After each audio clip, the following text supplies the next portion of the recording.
Le terme « l'homme caché » n'est qu'une expression employée en rapport avec ce sujet.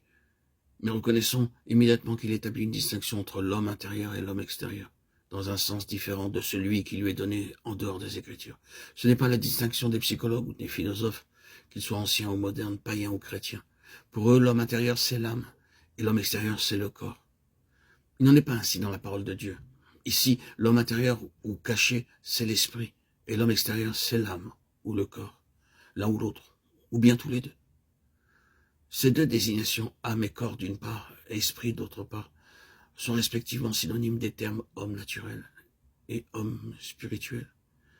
Et c'est entre eux que peut se faire la séparation par l'épée de l'esprit, la parole de Dieu. Il est tout aussi dangereux d'unir ce que Dieu a séparé que de séparer ce que Dieu a uni. La seule unité qu'il y a entre les trois, esprit, âme et corps, c'est qu'ils composent ou constituent un homme. La traduction littérale de 1 Thessaloniciens 5, 23 est « votre personne tout entière » ou « votre homme tout entier » ou « tout votre être, l'esprit, l'âme et le corps ». Ces trois mots bien distincts sont employés en grec comme ailleurs. L'Esprit de Dieu n'emploie pas des mots au hasard, simplement pour l'intérêt de la variété. Les termes que Dieu emploie expriment des principes spirituels fondamentaux. Ce mot naturel, lorsqu'il est appliqué à l'homme, est comme nous le savons le mot grec « psychikos », dont la forme française est « psychique ». Spirituel est l'adjectif du mot « esprit » et animal, l'adjectif de âme. Dans Jacques 3,15, ce même mot psychique a été traduit par charnel. Mais il serait plus juste de dire animal, de l'âme. Et il est intéressant de remarquer en passant qu'il y a dans ce passage deux descriptions de la sagesse. L'homme est un être unique dans la création. Et ce qui fait de l'homme un être unique dans tout le domaine de la création, ce n'est pas le fait qu'il soit une âme ou qu'il ait une âme. C'est le fait qu'il a un esprit et une âme. Et il est possible que cette union en une seule personne de l'âme et de l'esprit rende l'homme unique au-delà de cette création, dans l'univers tout entier. Dieu est esprit, les anges sont des esprits. Il y a de nombreux passages dans les Écritures qui indiquent la différence qu'il y a entre le moi intérieur de l'esprit et le moi extérieur de l'âme. Paul dit par exemple, « Mon esprit est en prière, mais mon intelligence reste inactive. » 1 Corinthiens 14, 14.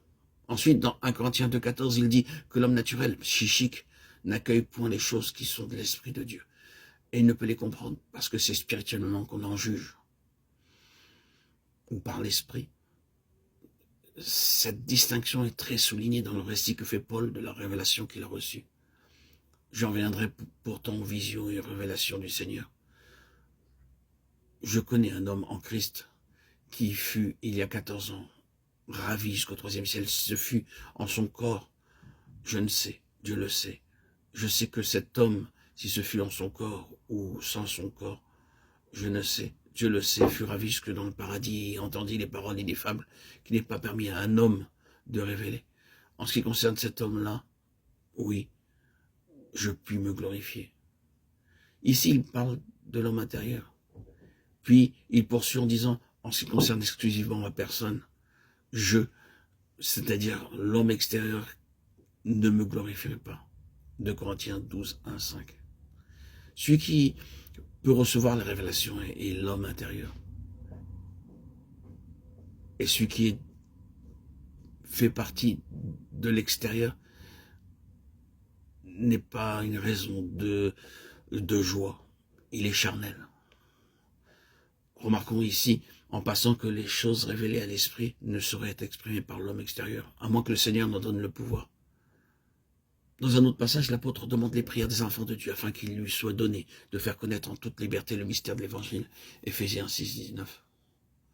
Nous pourrions citer beaucoup d'autres exemples tels que selon l'homme intérieur, je prendrai plaisir à la loi de Dieu, Romains 7, 22, et tout ce chapitre 7 dans son ensemble.